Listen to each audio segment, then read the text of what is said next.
So I just wanted to say first, thanks for helping me out with this consultation project. The nature of it is to basically empower you before intervening directly with the student, which I can also do after the observation. So I just wanted, basically this first session is just to kind of talk about what the exact problem is, define the behavior, or what would be the priority behavior, and just kind of brainstorm to get a baseline of what's going on with him. That sounds good. Yeah. Okay, so the priority, I guess. Do we just dive in? Yeah. Okay. Because we already talked a little bit about it. So. Yeah. So I guess what I would like to avoid and what I would like to see. So what I would like to avoid is he will go into long periods of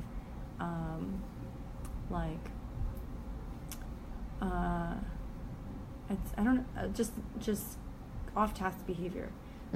Off-task behavior meaning he's not attempting to engage with the assignment, instead he's engaging with a peer. And so sometimes loudly and verbally, sometimes personally like this, and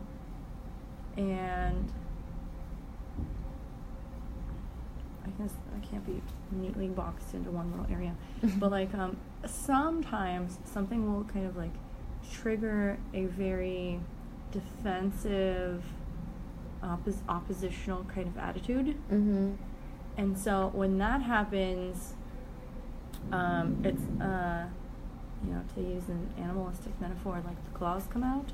So when that happens, I guess I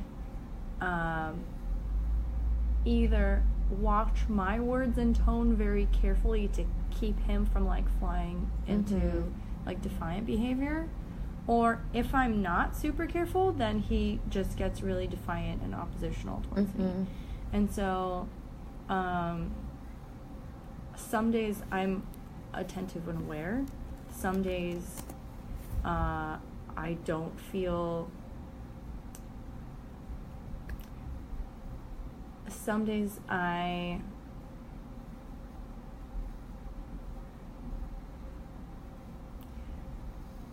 don't know how to say this without sounding like a jerk. Some days I feel like I can't always pander to him. Right, yeah. Yeah. And so you have a bunch of people in your class. Yeah. And it's a long period, so it's you have him every other day for over an hour and a half. Yeah. Because ultimately I think the goal, my goal, your goal, everybody's goal should be to enable him to be as successful and independent as possible in all circumstances. So it shouldn't be only dependent on me preparing this perfect, pristine environment where everything caters to him, but where he can have as well, I can kind of avoid problematic things, but also he can have strategies to deal with things that he knows come up. Does that kind of make sense? Yeah. Yeah, so more empowerment for him, so it can be consistent across all his classes, not just in here. Exactly. Because in any environment. I know there's a lot that I can do, but I think ultimately I don't want to bubble wrap the student. Yeah. No, that makes sense. Yeah. Because then he's going to go somewhere else, and then either the environment is good and he does well, the environment's not good, and then bad things happen. That's not okay.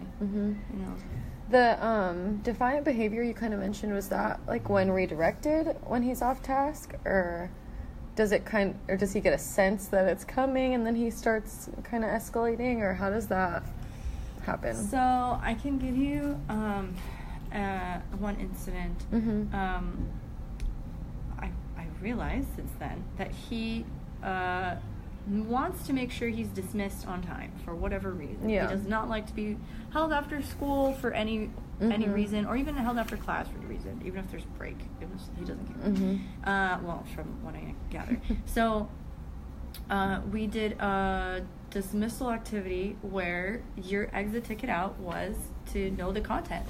You have to give a definition of vocabulary word, and we've all supposedly been studying this for weeks, 3 weeks. So it's something that people should be successful at. It's more of a review quiz game. And then the students were getting opportunities, and then he wasn't really in, like, too much paying attention to it. Yeah. And then the bell rang. There were about 10 students who hadn't successfully answered a question yet. And then he started challenging me. Miss, the bell rang. Miss, I gotta go. I gotta leave. And I said, well, as soon as you do your finish your exit ticket, you can go. And he's like, no, I gotta go now. And I was like, well, there's 10 other students who are waiting just like you. No, it's the bell already rang.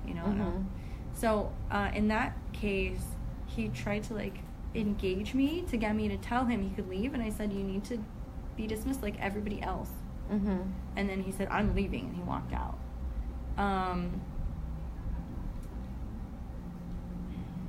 Another time, a time before that, I had wanted to hold him after class because he had been like shouting at a classmate, and the class he's in, my 5th period,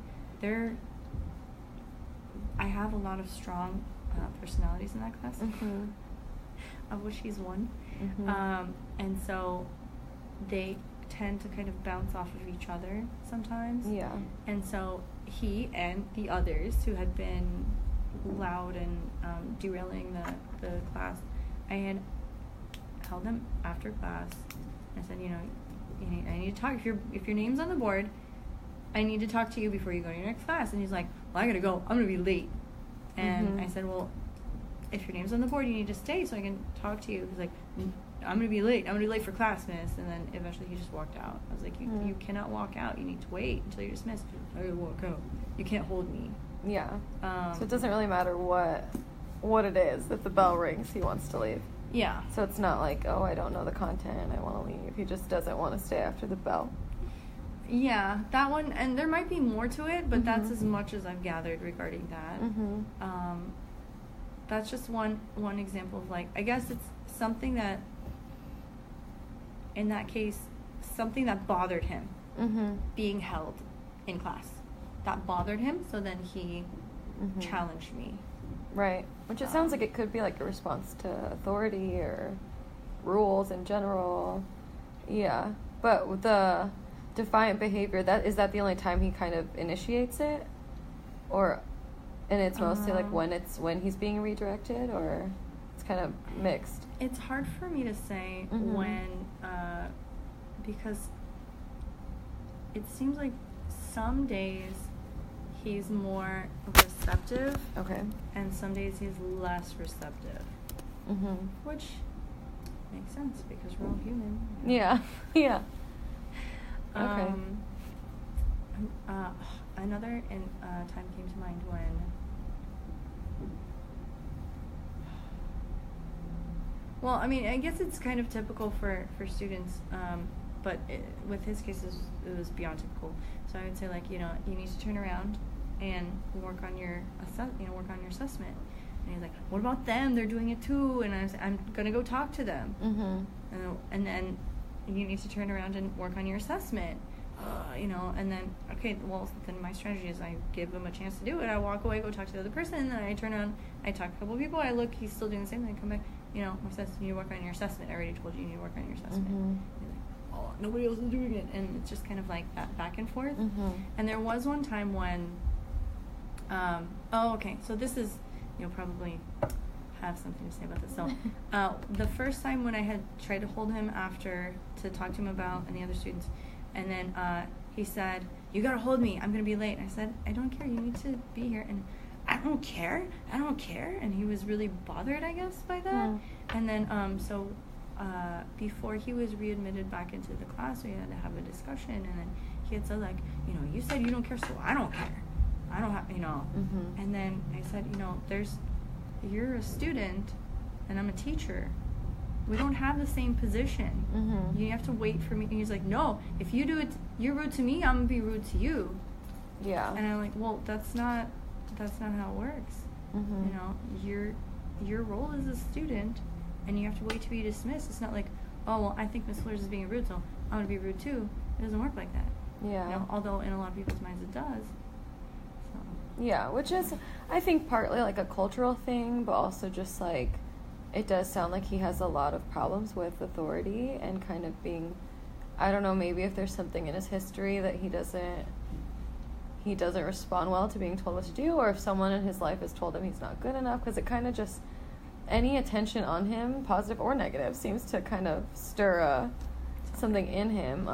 I don't know if his perception is accurate, where people really aren't doing it, and so he's like, well, I don't want to do it either. But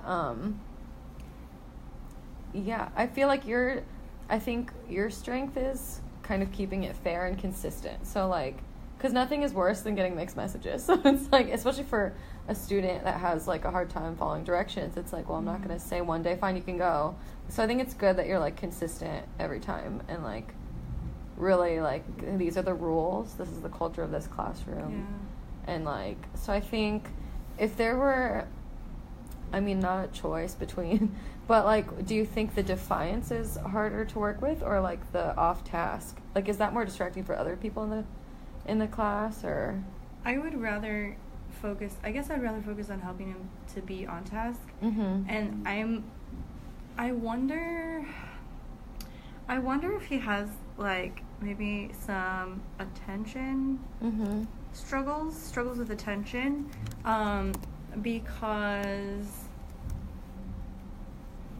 even the beginning of school, when he was much quieter, he would still kind of get off task, and then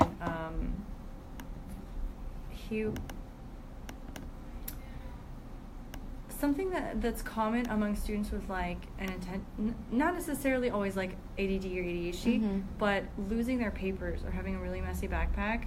I know a lot of students lose their papers. A lot of students have a messy backpack. Yeah. That's just high school.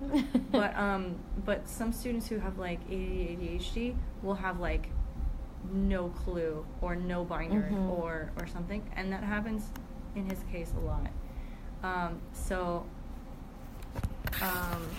Sometimes I wonder if that is the case right. for him, but I also know like he's in competition, so his grade level is pretty decent in mm-hmm. terms of reading and his capabilities there. So I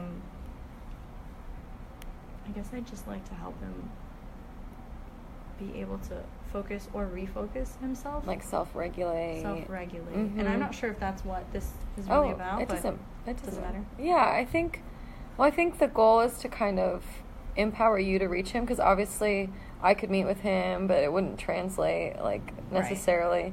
Because, I mean, well, no offense, but who are you? Right. He's going to be like, yeah. I've never seen you before. Not that he's seen the other counselors yet either, but, and I haven't been in his advisory yet, so, but I think, like, that's something that we can definitely target. I think we talked a lot about different, like, various behaviors, so if I'm remembering correctly, the priority would be on task, just to try to, self-regulate. Yeah. I think in hopes that it would lead to more on-task behavior and less like defiance. And so I think you said he's in your fifth period, right? Period. Yes. So we're not here tomorrow. So maybe Tuesday. Oh, I'm not here Tuesday. This is rough. It's Monday, Wednesday, Friday. Oh, every time. Oh, okay, great. So I'll come Monday. Okay. And observe him. I may or may not be here on Monday. That's fine. But he'll probably be here on Monday. So. Yeah, and he may or may not be the same. Just together. But I think, like, between now and the next time we meet, which we can schedule, like, later, just to kind of fine-tune, if you're open to it, maybe, like, just keeping a record of any, like, antecedents or, like, any behavior that or anything that happens, like, right before either, like, being on task. Does he just, like, not like and kind of, like, why? Like, does he just not like the material? Or is he sitting next to somebody? Like, these kinds of things. Yeah. Because off the top of my head, I think it would be shorter or easier to give you a list of things that precede him being on task. Yeah. Because it's more of like he comes in off task and never really goes on task. I see. Mm-hmm. So maybe even things, the opposite, things that do engage him, maybe would be better. Just so that, because I have, like, a few ideas. I think I'm going to research some more, like, self-regulation skills. One of the things just off the top of my head that I've thought about is maybe meeting with him at the beginning of class and just say, like, I really want to work on like our relationship, you know, and like it seems like it's been rocky or whatever you want to say, obviously, in your own words. Just so maybe he has that, just a little seed even of like, oh, like she does care, or oh, I'm not, because I think he's almost kind of, and you're not the only teacher like looking at his grades, so but I feel like he's starting to maybe get reinforced, like, oh, I'm a troublemaker, and this like kind of whatever the underlying reason he's acting out is, like, it's not just in your class, so it, like, at least it's not personal. Well, I did notice that he's walked out of my class without being dismissed twice. Mm-hmm. The second time, I arranged with another teacher for, instead of him coming to my class, he would go to another class. Mm-hmm. And that's something else too. Like, when I've said, like, Princess, you know, I've already talked to, you know, tried to tell you a few times, if you can't get yourself on task, I'm gonna have to send you somewhere else. And he's like, where are you gonna send me? Mm-hmm. I'm gonna go to the office.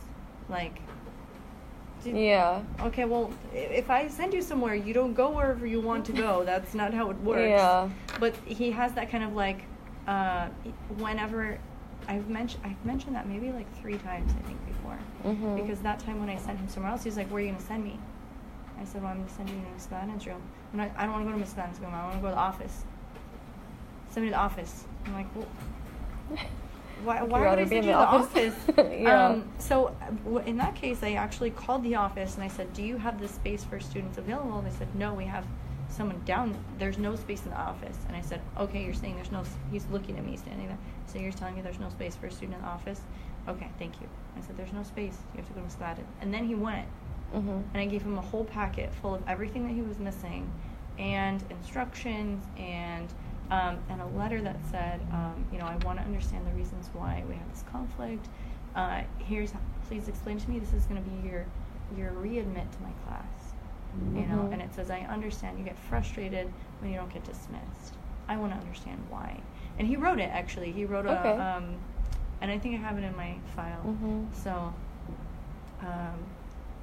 he gave it back to me. Next class, he gave me the readmit and re-entry ticket, I think I called it.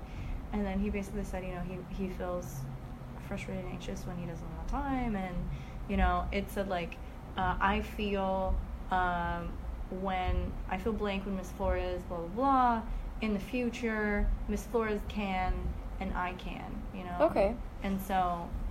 That's nice. And, like, what he wrote was actually really, like, tone neutral and positive. Mm-hmm. And so I was like, okay, this worked. Yeah. And then after that, I haven't really had any serious defiance issues since then. So that's good. I mean, it's hard because he's constantly out of uniform and he has a lot of energy, and sometimes he brings the football to class. Yeah. So I try to give positive interactions. Yeah. Okay. But yeah, I think that's good. A positive adult, like, connection is really necessary for him. Mm-hmm. Yeah, because it could even be just something like if you ever have papers to pass out, like he can pass them out. Or... He does like to do something. Great. Like that. Yeah. Because it does sound like he just has like a control, like power struggle, like response to authority. Yeah. But okay, great. So yeah, I think if there's any like data or whatever that you can give me the next time we meet, and then I'll research some like self-regulation techniques in like the classroom, and then we can reconvene and make like a plan of action or something. That sounds really good. Great. Would you mind emailing me those